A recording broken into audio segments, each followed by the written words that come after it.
Hello, everybody. Welcome to the Tuesday Night Music Show brought to you by DJ Event Planner. Check them out along with our other sponsors in the description of this video on YouTube, because it'll be down there if you are looking at this on YouTube. We got the whole gang here tonight, looks like. I don't think we're missing anybody. Maybe we are. I don't know. If we are, I apologize for missing you. But most of us are here, including Mr. Boston John with the record Roundup. I know he's got something special for us tonight, don't you? I do, but I couldn't find my copy on vinyl, so I had to go to cassette for this one. Okay. I must have lent it out because it's one of those popular ones you have to have. What would be the Spice Girls? Incidentally. So if you weren't here for the pregame show, the irony of us discussing Mr. Beckham and Victoria Spice. 1991, you got to have it. It's, it's the wannabe, tell me what you want, what you really want. So, Say You'll Be There. That's my jam. That was big. To Become One was another hit off that.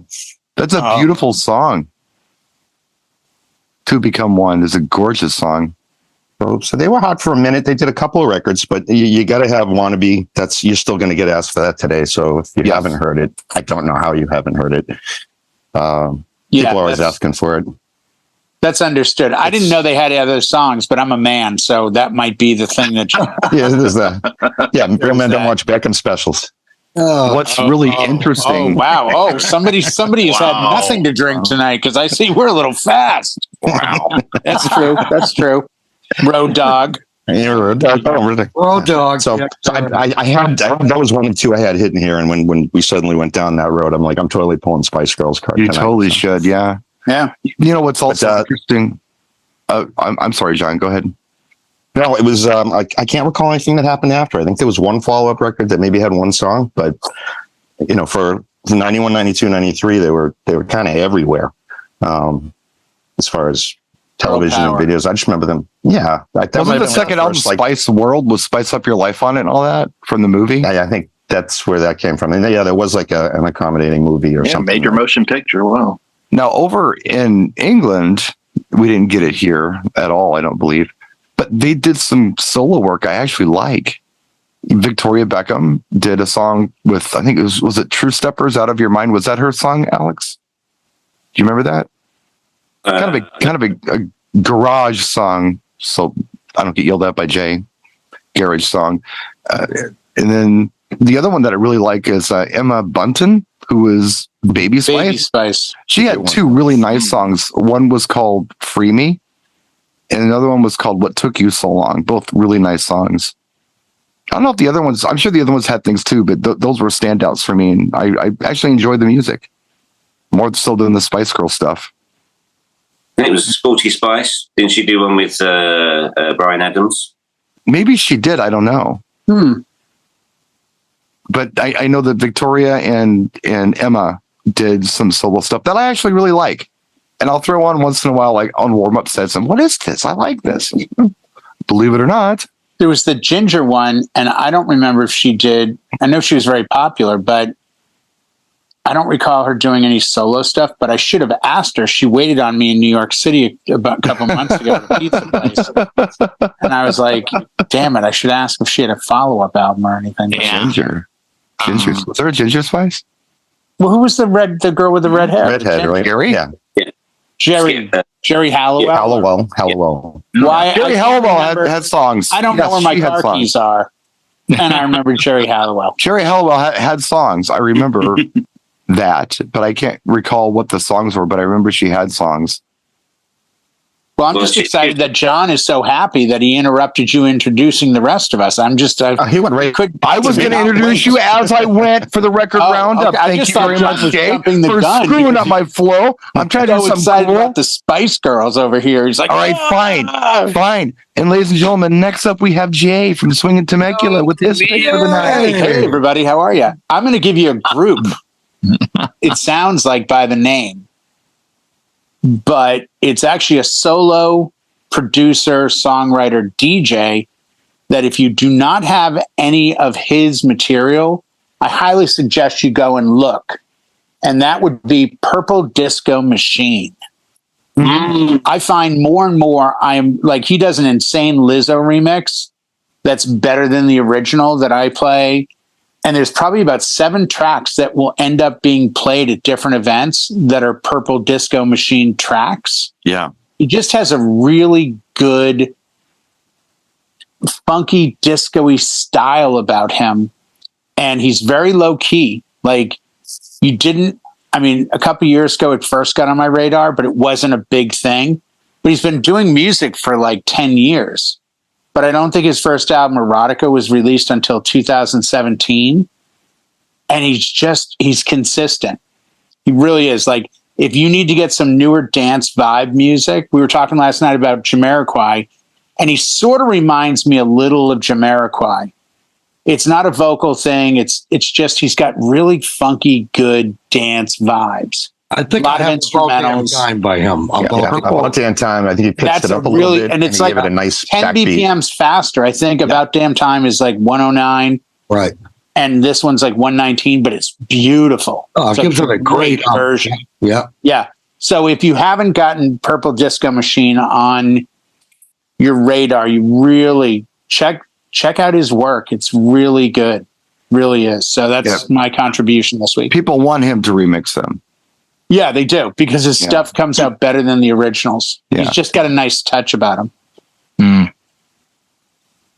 Who would like to go next? Let's go, Eric, our friend Eric from New Hampshire. What do you got for us? All right, let's go before I freeze in here. Yeah.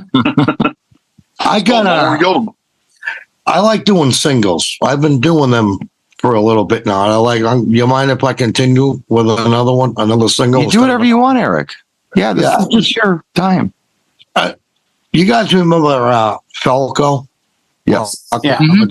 That's not where I'm going with this. But in 81... You guys remember Aerosmith? No, right? I'm just saying because I'm not picking him, but I just wanted to mention his name. He owes me some money. There's putting on the Ritz guy. You know him. There's a reason for it. Falco originally did this song, and it was actually they're calling it a hit single, but I don't remember him doing it. And he did it in 81.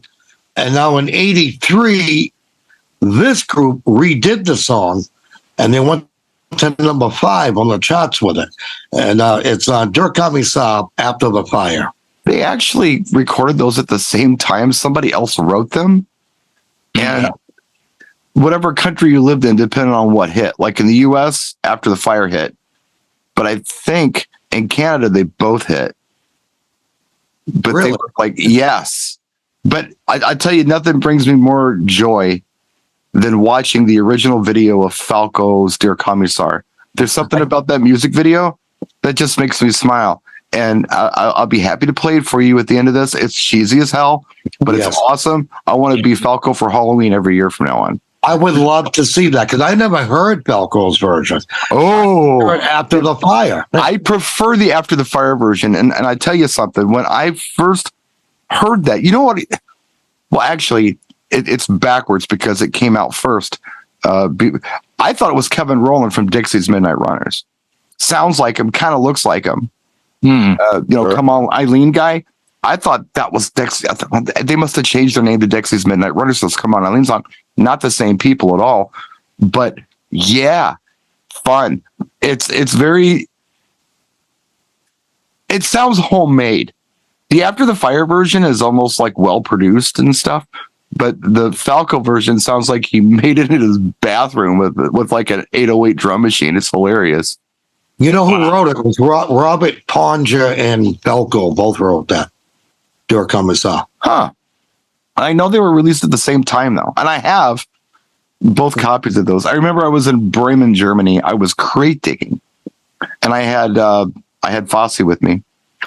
And I was going, start the A's, what do they got for use? I find ATF, After the Fire, Der Kommissar. I pull out, I'm like, oh, this is so cool. And Foz says, oh, no, that is not the right version. I'm like, oh, no, it's the right version. Right.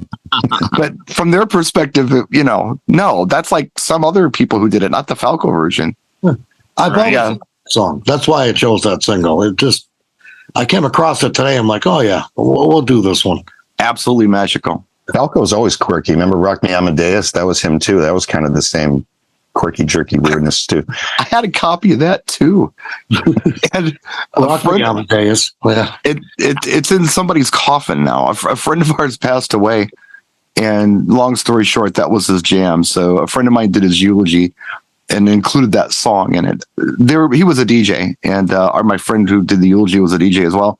So yeah, we buried him with my promo copy of This is your song for all eternity. This is what's going to be playing. Like, this is your jam. You kept asking for it. Here you go. Wow. Yeah, this cat's name was with Brian, and he had spinal bifida. He was in a wheelchair, but he would go to clubs and go to the DJ, and he'd request things like, "What the hell are you going to do with this?" The first time he met my friend Todd, he said, "Hey man, do you have Rock Me Amadeus?" And Todd's looking at this guy in the wheelchair. He's like, whatever, I'll play it for you. Plays it for him. And Brian's doing like spinning wheelies on the dance floor to the song the whole time. So that became his song. That was his theme song. So that's cool. Yeah. TMI. I know. Who's next? How about I'll go ahead and keep us on the how about Matt from Georgia? You keep us on the singles track here. I'm a single guy. Ladies, all our viewers. How is this possible? Wow. Talk about overextending the position. But go for it there, man. So since I do have all this single time, I was streaming, jamming out to a little Scratch Bastard today, who is not my pick, but I got switched on to an artist that's been around for a little while. A rapper named E40. So I don't know if any of you have experienced him. And the song that just like really grabbed my attention was Bet You Didn't Know. Yep. And it's just like this, some of the lyrics to it were just so, it's educational, but it's like still just a fun song to listen to. Like you hear people say they're spitting facts. Well, E40 was literally spitting facts all through this song. Bet you didn't know in California you can vote if you ain't on parole no more. You could bring your own bottle of wine and pay the corkage fee in the restaurant. And then, each time he would drop one of these, it would start out. And I bet that's Ivy League knowledge right there. Yes. Damn. Or what's next? You can use the public bathroom at a gas station. I mean, you don't have to put a quarter in the door. Locker and didn't have to pay that. I mean, it's just got some random stuff in it.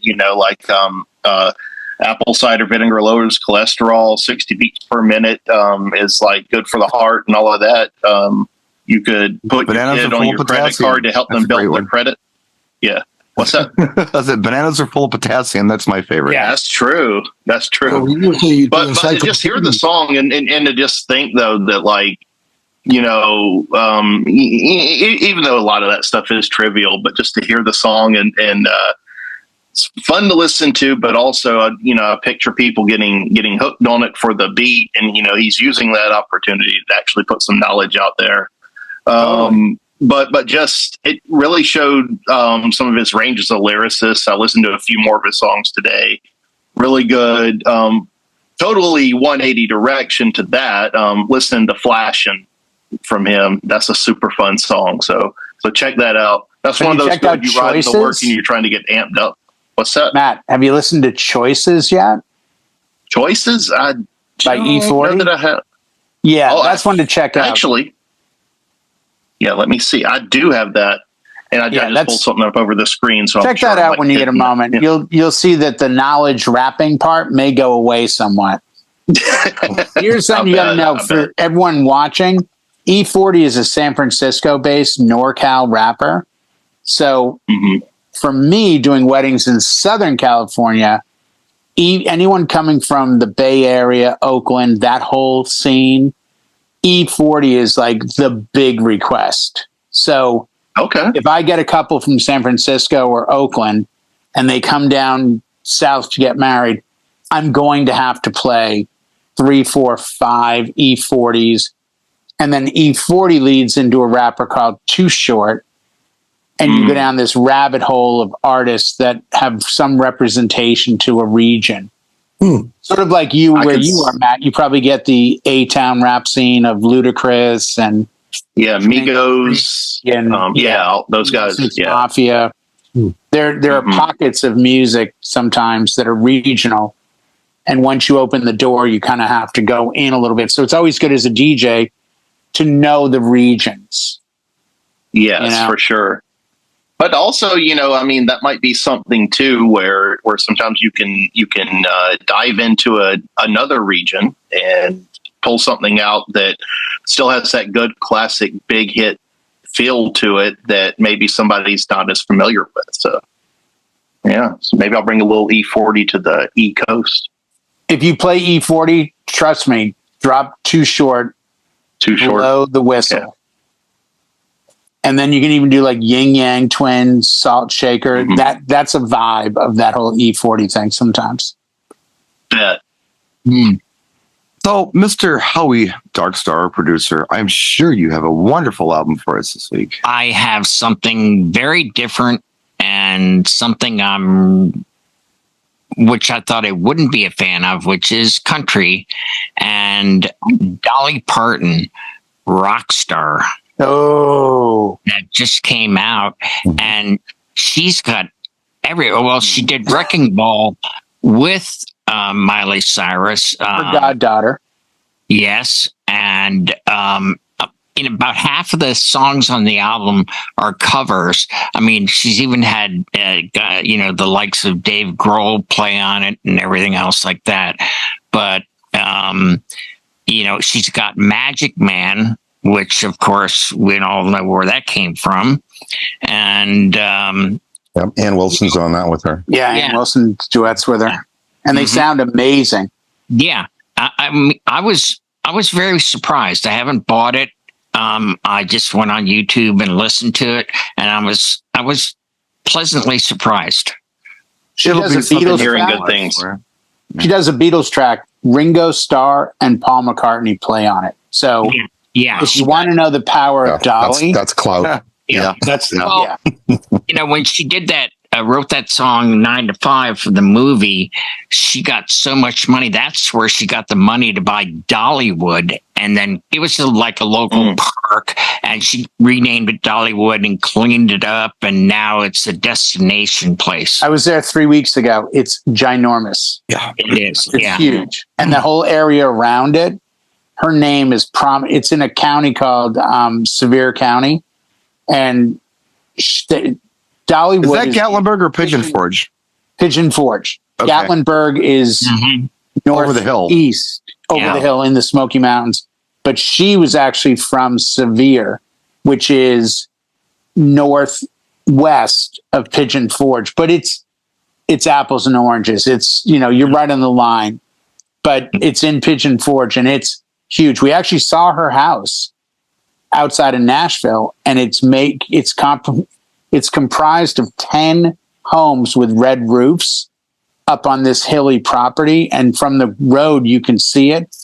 And it's like Hollywood mansion type stuff, just house after house. And they're all hers. Like her whole family. Correct me if I'm wrong. Go ahead. I'm sorry, Howie. Go ahead. One more thing I wanted to mention about that was that it's, believe it or not, number 3 on the album charts. It should be. Yeah. No, I don't even doubt that. Yeah. Rob Halford's on it. I just heard a podcast with Rob Halford, and he's like, Dolly Parton called me after we sang Jolene together at the Rock and Roll Hall of Fame. If you haven't seen it, when she's inducted this year, she brings out Rob Halford and a couple other people to sing Jolene. Yeah, and he's like, as a gay man, to perform with Dolly Parton was huge. When Dolly called me, I was like, give me a date. I'll change the tour. I don't care. But she really, you heard Magic Man. She sounds, by the way, if you didn't see it, type in Dolly Parton, Dallas cheerleader. I want to see that again. That's what I was just going to bring up. Did she really do that in a game? Wait, you didn't like it, Brian? Look, I'm big on age appropriate, especially for women. And no. But it's how she looked and how she carried herself. Right, and she dressed like a chick. At 76 years old, right? She looked phenomenal. And by the way, this is where we're going to lose a segment of our audience, because you know who's totally down with that look? Women. She has got a new feast of women going, oh my God, it's 76. Look how great she looks. This is amazing. That's good true. for her. Hey, it's not a turn thing. It's not a, ooh, she looks hot. It's just a, damn, it's 76. That's smart too. Way to launch a record and then get on the halftime. Yeah. Check it. Well, you got serious, Brian. Check out the Howard Stern interview he did with Dolly Parton a couple weeks ago. Man, she doesn't pull punches at all. I know. She tells the truth. Yeah, she does. She's not screwing. She's unfiltered. She always has been. Yeah. I think they really were kind of careful with her on talk shows because she'd say anything. If they egged her on, she'd just keep going and like, whoa, come back. Well, she said her look is based on the town trollop or hooker type girl. It costs a lot of money to look this cheap. Yep. Google that word, kids. Yeah. Yeah. I haven't heard that. That's what she wanted to look like. She thought she looked beautiful.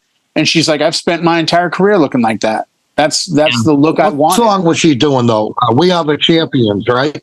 Yeah, we're the Dallas Cowboy. That's on there.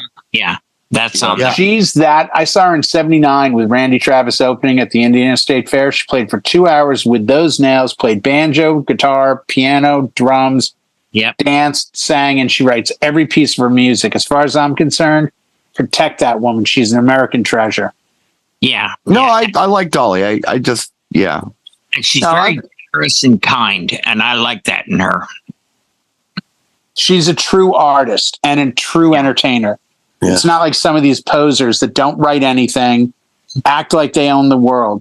She's just Little Miss, you know what? I do my thing. I write my music. I go on tour. I play my shows. Mm-hmm. While Jay and Dolly get a room, let's see what Alex from Cyprus has for us this week. Hi, guys. How we doing? Cool. Hello, Alex. Cool. Tonight. Aphex. No. There we go. Just did that just so in case John wants to edit me out because I'm not actually going to talk about the band. I'm going to talk about the media. Okay. I'm promoting piracy. All right. Yeah, I did that sort of like pretending to freeze just in case John wants to edit me out for legal reasons. I'll fill in the gap with more Dolly talk. Bootleg. Yes. This is going back to, way before the days of Napster and torrents, way before the days of the 8-track even, to 1972. And this is the 1972 tour of Pink Floyd. Oh, wow. The list there. So no, I think hard media bootlegs are fair game. That's you're good. If they actually pressed it to vinyl and mass produced, you went to a store and paid money for it, or your dad that's did, or different. somebody. Even though they recorded that's it very on a cassette, cool. Right? What's on there? What's on there? Shine On Crazy Diamond. How is it? Is it a greatest hits type album or it's a live album? It's a live bootleg. Look at this. Yeah. Can you see it? Bonnie, Us and Them. Rain Damage, Eclipse. Nice. Oh, so they're doing. Oh my God! Half of it is Dark Side. Dark Side. Yeah. Dark Side. Breathe. Wanna Run Time. Breathe, Reprise. Great Gig in the Sky. Yeah, all good stuff. So it's all Dark Side except for Shine On. So this was recorded at the Rainbow Theatre in Finsbury Park in London. Nice. It was recorded so well that they actually thought it was produced by the BBC. Really? Which was a bit controversial at the time. Wow. It's been banned for sale from Discogs. You cannot buy it on Discogs. Right. They are allowing it for sale. Yep. Yeah. Yep. There's stuff like that. Yeah. So they recorded it from front of house then. They recorded it actually off the sound. Yeah, it's soundboard stuff. That good. Yeah. But I was in Athens way back in, I think this was about 97. And in Athens, there's a place called Monastiragi, which is like a flea market area. And I went crate digging and I picked out for about $12. Nice. So, but that's about cool, dude. These shops, they be like 10,000 records in like literally great old school type record shops. No. Where it's like, over there it's like $15 or less. Well, what is it? It's just everything. You know, you be from Pink Floyd to Grandmaster to like the Nolans, nothing in any order. You want it, you look at it. If you like it, you buy it. That looks like a clean copy that you got there. Yeah, it looks nice. Yeah. Yeah. Seriously. I'm just going to throw this out there. Brian would love that for Christmas. Oh my gosh, that's in great shape. Yeah, look at it. And you've played it? Once. Okay, I was going to say, Wants to rip hasn't it. seen a needle much. This is not your favorite record. So You should just rip it to digital. No. I played it once and then I ripped it. So I recorded it. I played it because basically it's quite rare. Yeah. Totally. I mean, the reason why I've only played it once for that reason. You've got to go back to the old school ways of valuing records and go into something like gold mine to figure out what something like that would be worth. Yeah. The value, not that you're selling it, but the value is interesting to me. Discogs seems to be the new standard, but if Discogs is banning it, where are you going to find a value for something like this? I did some research on it, and apparently because it's been pressed several times from the same template.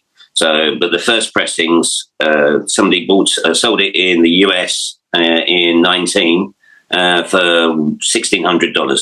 Nice. Ooh. Which pressing do you have? See, now I've been trying to work it out. So this is a cover, and I consider that laminated. Yeah. Yeah. So the first pressing has a laminated cover, but then on the label it has the KDBO. Yep. Which doesn't seem to appear on the first pressing, but it appears on the later pressing. So I don't know whether I've got a later pressing on vinyl, but somehow I've ended up with a first pressing cover. It may be. Who knows? Stranger things have happened, but that's so damn rare. It'd be weird if that was the case. Yeah. Either way, it's worth something. It doesn't matter. It's just cool.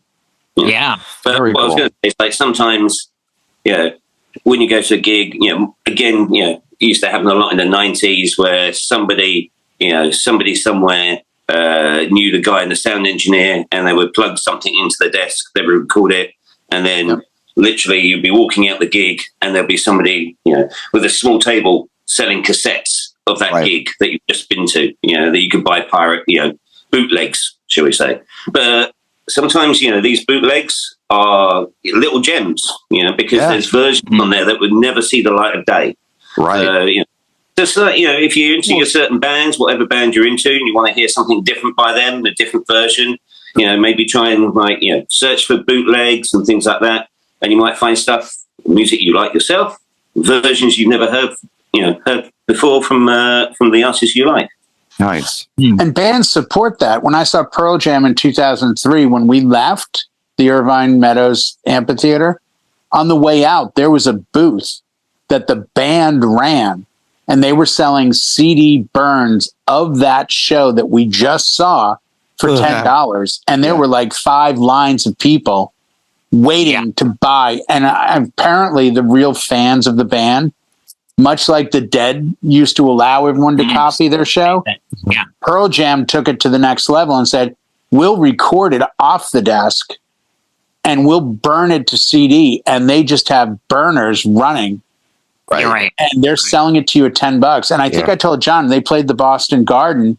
They did 3 shows, and they determined with the time involved that they could play every single song they've ever released, plus like a Who song, a Mother Love Bone song, this and that. And they announced to the public, we are going to play 3 separate shows over 3 nights and sell it. And all different music. Not each like night. if you come on Monday, we might play Jeremy, but if you come on the next night, you will not hear Jeremy again. So, but their fans are rabid about their music, and they proceeded to do 3 shows in a row, 3 different sets, and now you could own everything they've ever put out and have it live. So I think it's a great credit. I mean, I give the Dead a lot of credit. Yeah. Metallica at one point was doing something like that too. I don't want you to stop monologuing, Jay, but I haven't picked anything. Oh, so go for it. We're going to play the game 1 through 5. 5. 4. Wait, okay. Where are we going? 4 or 5? 5. 5. Okay. Okay. 4.5. Right. Right. Somebody else. Right. Okay. Left or right again? John. Left. Left. Pick a number between 1 and... I don't know. Pick a number between 1 and 20. Howie. 19. Oh, boy. All right, here we go.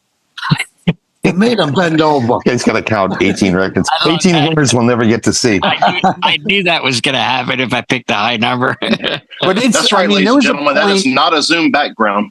There was a point in the 80s, I bought an Aerosmith bootleg called Rattlesnake Shake on vinyl. And what shocked me was I didn't know that they ever had a song called Rattlesnake Shake until Pandora's Box came out. Mm-hmm. I think in the late 80s. It was a huge catalog, greatest hits thing. And there was a track called Rattle. I'm like, oh, in like 1979, 1980, I bought a vinyl live Aerosmith called Rattlesnake Shake. So I wondered, because if you know, as most of you do, when Aerosmith put out their first live album, they called it bootleg, just because they were highly bootlegged.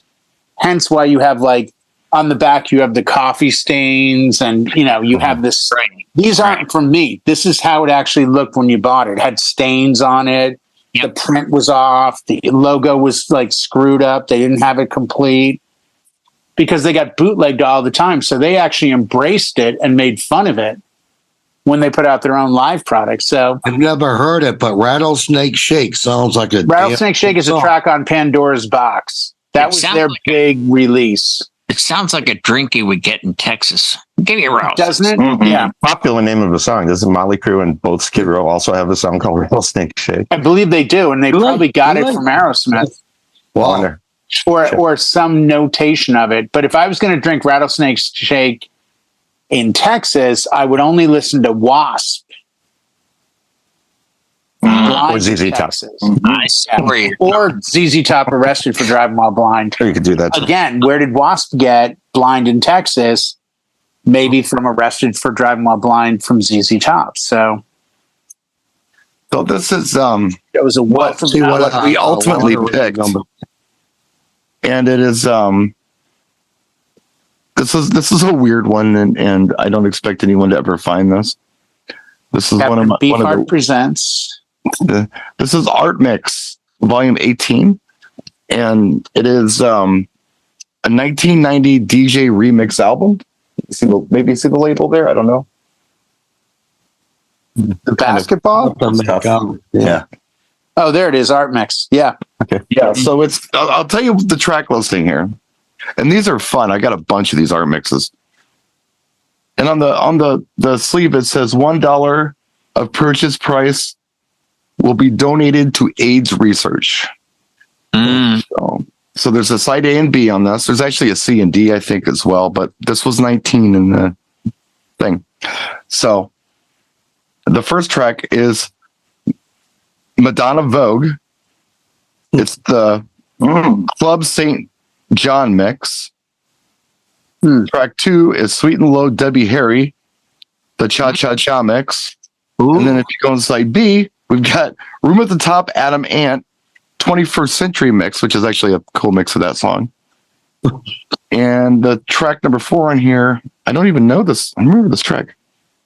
The Picture, Herbert Ra. It's the reggae mix. Anybody? So I got nothing on that. Bueller.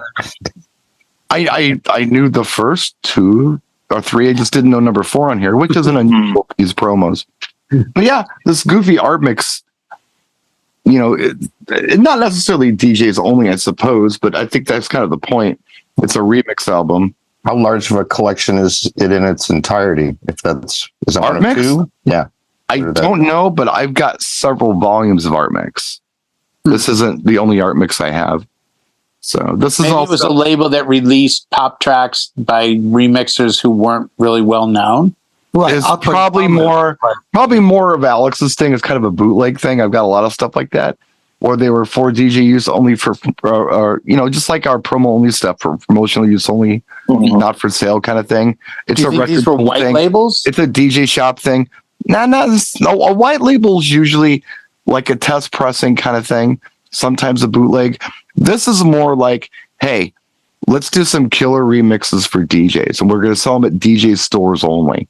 Oh, okay, like a record pool type thing. Yeah, kind of thing, but not necessarily.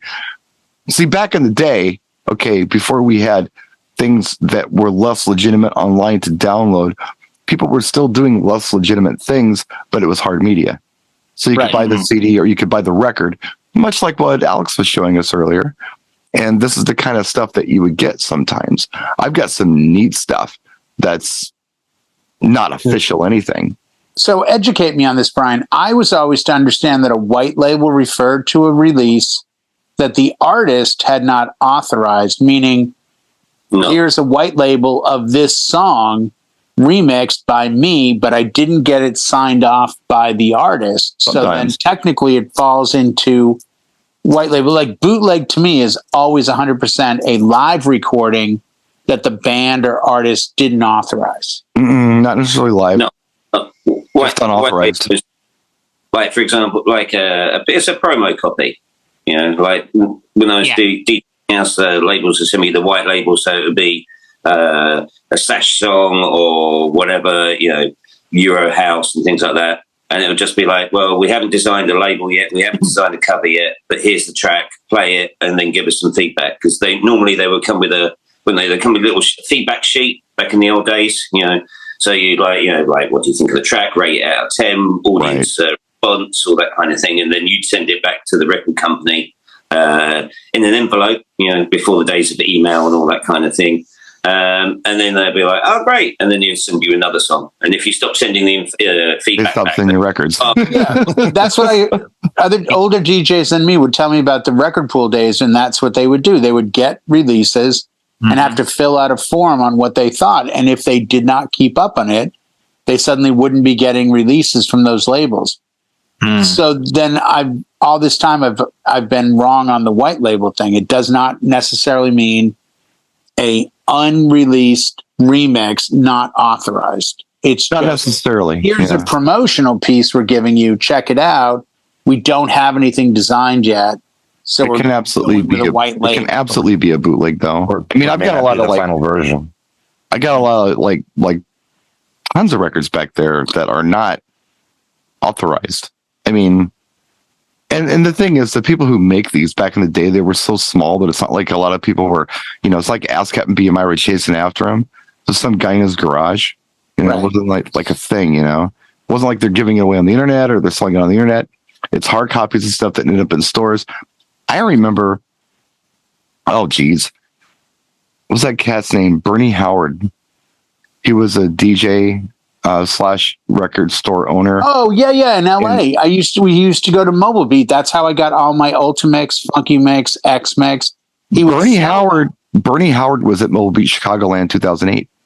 He was also in Vegas. It was the only way you could buy individual copies of Ulta, Funky, X Mix, Hot Tracks, Hot Tunes, because you had to subscribe to get them annually. Now, he would sell like older copies, and you'd be like, "Oh, there's the one with ODB. Got my money, the clean version. It's 6 minutes long. I got to buy this for $10." Before that, and Bernie got in trouble for it. Oh, he did, but he made a killing. No, that was more legit. Bernie had this, which was the DJ Tools volume 1 through 10. I think it went volume 1 through 15. I never had him, but I've heard of him. Yeah, this was Bernie, and it was down here. Yeah, this was Bernie's. So this was a platinum style thing. Platinum was promo only's thing. This was Bernie with a CD burner, and these things sold for like $200 a piece in the music stores. How many discs were there? I had 10, but I think there were 15 altogether. I have 24 discs in the garage called Mobile Beat Top 400. Well, the Mobile Beat's different than the DJ Tools. Right, but I'm saying it was this like you could in 1997 to probably 2000. I could literally give those 24 to a DJ and they could go do a 3 or 4 hour gig and be okay. Right. These go back to, like 90, I think is when the first one was released. But the reason I'm showing you this is because you can't see it on here, but it says something about, you know, Geneva, Switzerland is where this is from. That's what it says on here. Well, it's not. It's from Bernie Howard's garage. Yeah. In Chicago. But those are the kind of things that they would do to kind of, you know, the store has it, you know, what are you going to do? they're selling it. You buy it. You haven't done anything illegal. You bought something that was for sale at a store. Sometimes they would keep the bootlegs behind the counters. They wouldn't put them out. Right. But yeah, a lot of this DJ only stuff, these DJ remix records, most of them were not authorized by the labels or the artists or anything else. Most of them absolutely were not. They were for DJ only. You bought them at the DJ store. Right. And this, like I said, this is the art mix. So I have an interesting story very quickly. And we've all heard. I didn't. How do I do this without getting everyone crazy? But there's a service where the first word of the service rhymes with Brooklyn. Should I say the name of the company? Just get on with the story. Well, we know who you're talking about. Everybody knows who you're talking about. Okay. I worked with one of their main remixers. Yeah. And we were talking about, and I said to him, have you ever dealt with an artist and had any kickback? Because with their service, what you sign off on when you pay for them is you say, I have a copy of this song. Yes. I'm paying $250 for the producer and remixer to remix it and send me the new copy, but I already own the old copy. That was their get out of jail card. And he goes, once. We were in Miami at the time. He goes, once down here, I dealt with a DJ who I won't name, but he throws cakes. And I was introduced to him and they said, hey, this is so-and-so from Brooklyn, yada, yada. Right. And he was kind of pissy with me. He's like, oh, you guys, you're ripping me off, this and that. And my buddy said to him, hey, you know what? We want nothing more than to work well with artists. We understand the game. I will call the guys right now in New York and tell them to take down everything we have with your name on it. We will not put up any new copies. And immediately Cake Thrower goes, no. Don't do that. I'm just saying. And that was the end of the conversation. And the reason he told me the story was he's like, because I said, are artists mad about the way you do this? He goes, no, because we get artists out to people that probably never would have heard of Cake Thrower or anyone else. And they understand it's just part of the game because it was now past Napster. Like I understood Lars and everyone getting pissed about Napster. Their entire catalog is getting stolen and their new stuff's getting stolen. I got it. But with remix services, you're now opening DJs up to a song that someone might hear and then go buy or go see that artist. So everyone kind of wins. Well, it was, I mean, going back to some of the stuff that John was playing the other night on his Twitch set, was doing some of the stuff from the K-Tel's Powerhouse, which I had too. It's one of the K-Tel compilation albums. They used to throw that stuff out there to promote the record or to promote the label. So it's like, you can have Rock and Roll Hoochie Coo by Rick Derringer, but you've also got to take the streak. Let's put it all together by Gladys Knight and the Pips. Whatever that guy's name was, Stevens. Stevens, what was his name? Ray Stevens. God, the streak. You're gonna get the streak on there. You gotta get the streak too. You gotta put that on Rock and Roll All Night by Kiss is always on those two. Yeah, some cheesy disco song you never heard of. You know that's how we got Lady Gaga, right? Oh yeah, it was Akon. I'm in Atlantic City with Brian. We're at the promo only Pioneer DJ party. Third act, out comes Lady Gaga. We didn't know who she was. She does her set. She ends up coming back later because her handler, Akon, her producer on the album is what it was. Her sound wasn't that great. Well, guess what? Promo only. I know this from talking to Nick. Promo only wanted Akon because he had a track or two. Yeah. Like, I want to love you was hot at the time of day. Akon will do it. But in order to get Akon, you have to also take Lady Gaga. Right. And there was another artist that night that was in his stable that he had production with or a label with. And that was the arrangement. You can have this, but you have to take these two other ones. And that night it happened to be Lady Gaga that showed up to then go on to become 200 million times bigger than Akon. Yeah. Well, the question now is, who is Akon? Yeah. I mean, if with a gun to your head, you could name like 2 or 3 tracks by Akon, if you're lucky. And the main track you're going to name is a David Guetta track that Akon just raps on. You know? Well, right. But crazy, girl. What I was talking about was more promotion for the rest of the album. You know, it's like, okay, if you like this, maybe I should check out the rest of the album because 100%. So that I think there's a lot of that with this promotional copy stuff, whether it's legit or not. Like, don't you think the days of K-Tel, those were just great exposure for everything on them?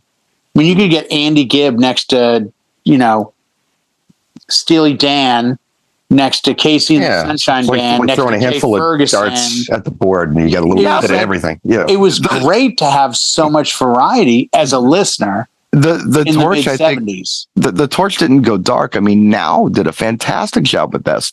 In fact, I just saw something yesterday, or maybe it was early this morning, where either yesterday or today marks the 40th anniversary that Now That's What I Call Music Volume 1 came out in England. No kidding. Still going. Yes. They're still going. 40 years. 40 years. Yes. Are we How long have they been over here, though? Holy shit. 83, I think. I had that. Well, late late 90s, 90s. Yeah. Late 90s, and there's single discs over here.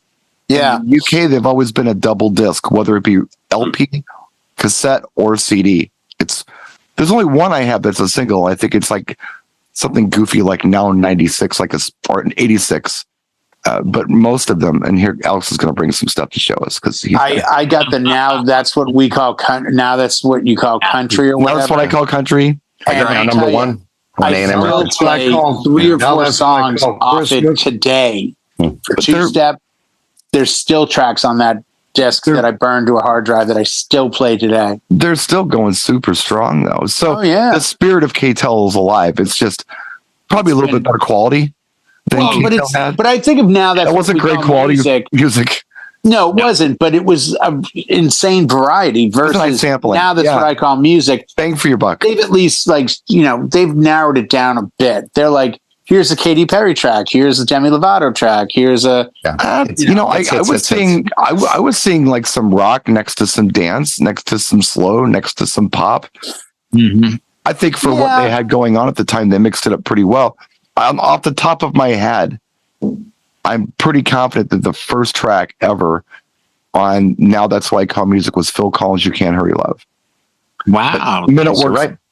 I think that was, and then I think Minute Works Down Under was on there too. Yeah. Red Wine was on there. Red Wine. A bunch of British bands I never heard of until I bought the record. Yeah.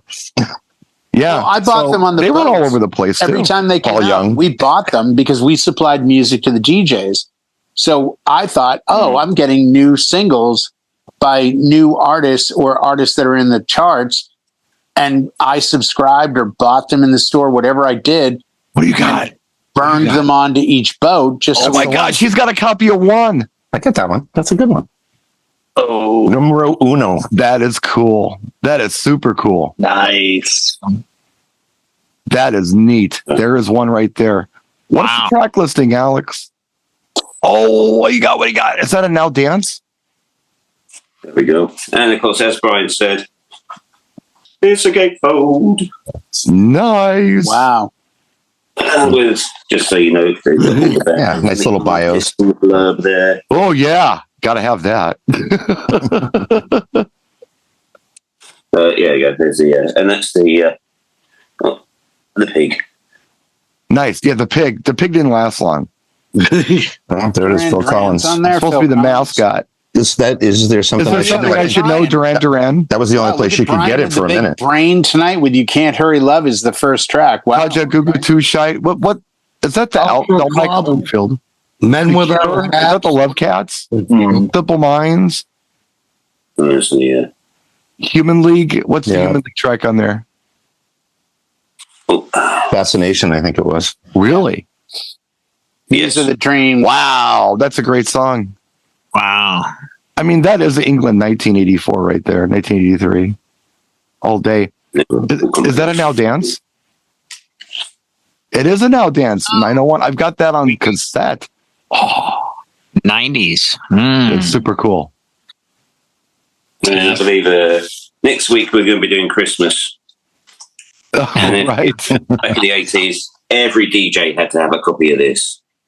Nice. Now the Christmas album. Was it all pop stars doing Christmas tracks? Yeah.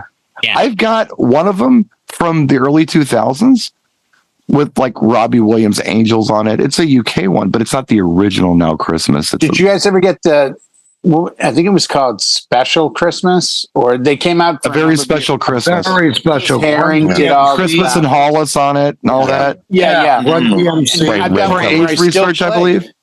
Because it's a special now, as opposed to one of the regular albums. It is actually only a single disc instead of a double. Yeah. But I think later versions came out a double because they were like, with the Robbie Williams stuff and all that, and all the old stuff, because it's like, well, we already got copyright on everything we have from the 80s, so we'll just do a double album for everybody that forgot to buy it in the 80s. They can buy the 90s version, and I think they do the 2000s as well. They bring it out like every decade. Now, speaking of just everybody in the room, I just want to give you a fair warning. John and I were talking about it last night. I believe Alex was with us. I believe Eric was with us. But I didn't want to do this until you were all here. We've collectively decided that next week we're going to do a Christmas show. Oh, nice. So I would encourage you to come up with your top 10 Christmas songs. Yep. And we'll do a show on it. And then I will hassle John Young about releasing the show like immediately. So it's not like released on Valentine's Day or something. Yeah. I wanted to give the audience a chance to kind of, hear about some Christmas music. So how about next week? Take your time, come up with your, I don't know, you want to do 10, 15, however many you want to do. We'll go around the room. Yeah. Go around the room one at a time, right? Until we've exhausted it. Right. And that'll be our show next week. What do you think, guys? Sounds good to me. Mm-hmm. They had I thought they only had 3 of the very special Christmas. It looks like they had. The first one was red. The second one was green. After that, the third one was brown. That was, or gold. That's the one I bought. That's the one that if you want to be blown away, it has Ave Maria sung by Chris Cornell. Oh. Oh, and it is the Christmas song by Hootie and the Blowfish. Incredible. Oh, that's much later than that's like 90s. Yeah, this is 97. Okay. Yeah, the first one was like 87, 86, 87. Yeah, number 3 was the one I bought, again, for the company. Right. And we played the Christmas song by Dave Matthews, Christmas by Blues Traveler, Anya's on that, Steve Winwood, Hootie and the Blowfish, Patti Smith, Sting, Smashing Pumpkins. I mean, it's a great, great album. It really, really is. But we'll hold some of that back for next week, Jay. Okay. But the Chris Cornell. Surprise us with your favorites. Yep. I've got some weird ones. I'm sure you all do too. Yeah. So, we could all talk about Brenda Lee rocking around the Christmas tree and Rudolph the Red-Nosed Reindeer. But I don't know. I'm thinking maybe push yourselves a little bit. Let's have fun with this. Good songs that maybe not everybody knows. Yep. Or maybe you've got some classics you want people to know about. It doesn't matter. Do what you want to do, but that's next week. Next week's Christmas show. Sounds good. Sounds fun. That'll be fun. Yeah. Digging it. That'll be cool. Yeah. We've just done an almost entire hour on Record Roundup. Yeah. We have. Yeah, we get lost in it. We do. Yeah. We get lost in it. Yeah. And show and tell. You get to see some cool records from over. I'm looking over my notes and it said fill 53 minutes of talking. Yeah, okay. I did what I was supposed to do. All right. I like this record. And then we sit and do nothing for 45 minutes. Howie, I brought in Captain Beefheart, Jay. That's a Zappa type vibe. I remember one time in the desert. Yes. Yes. Guys, by the way, before I'll say it, Eric is putting we put a fork in it. Yeah. I still laugh at the Howie, John Young, meeting John Cawley for the first time. Meeting who? Brian. Meeting John. Who? Oh, okay. And in Vegas. And right. John Young is like, yeah, you and Brian are going to do this chill room. Oh, blah, blah, blah, blah, blah, on the stage. And I, honest to God, went into it. And I remember saying to Brian, so we're going to be up on stage. We'll have people asking questions. If you get tired, I'm okay with talking for 8 straight hours. Yeah. I can handle it. And he's like, no, we're not going to be talking. I'm like, why am I going? It's like, no, we're going to be in the side room. We're just going to be hanging out. I'm like, What the hell good is that? I want to talk. No. It'd be great. We'll have lights and music. It'll be great. Okay. But I talk. That's kind of the thing. I still want to talk. Yeah. we'll find you someone to talk at. We'll find you someone. You can talk. I got Boston coming up. I'm sure I won't shut up for that one. Oh, yeah. Yeah, that's like putting a humidifier and a dehumidifier in a room and letting them battle it out and see who dies first. Oh, yeah. That'll be a good one. Yeah. Put Jay in Boston and see who out talks who first. Yeah. Oh, my God.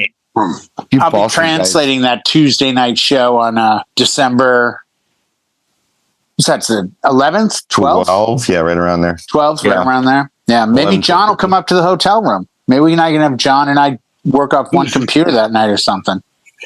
Are you staying there, John? Totally make that happen. Why would he stay there? He lives right down the road. Yeah, I'm like 25 minutes away. It's like 3 hours away. So just go to his house that night. If he gets on the 128, it's like 20 minutes. Yeah. What about 20, 30 minutes? Yeah, it's not bad depending on the time of day. So it's heading in the direction that no one else is going. So we'll be there for all 3 days. Yeah. Yeah, we could do something if we want to do a live from the hotel room or from the lobby or something. Yeah, that'd be cool. Yeah. Lobby. Word. Did you want me to bring my setup or just wing it? If you got stuff that's convenient, Are like you we coming did to the at Boston Jimmy's show? house. Yeah.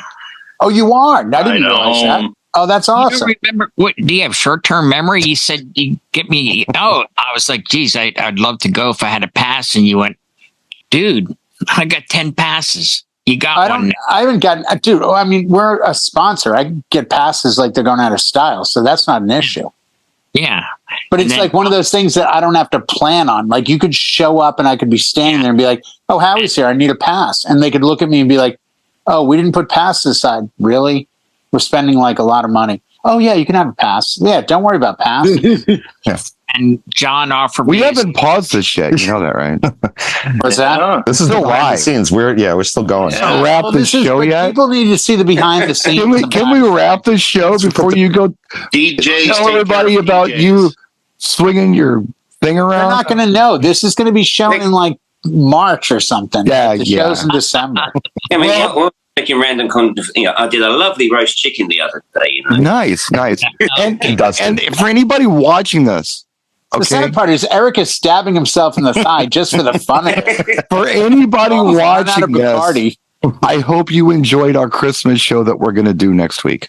Yes, Because you've already You would have already seen, right? Because that's going to come we're before going this to one. beg the boss, John Young, who Doctor at Who this time point, traveler. Put it out. Please put it he's out. at a Lamborghini dealership, from what I understand of our views, probably buying another car. Jay, say goodnight. Good night, Jay.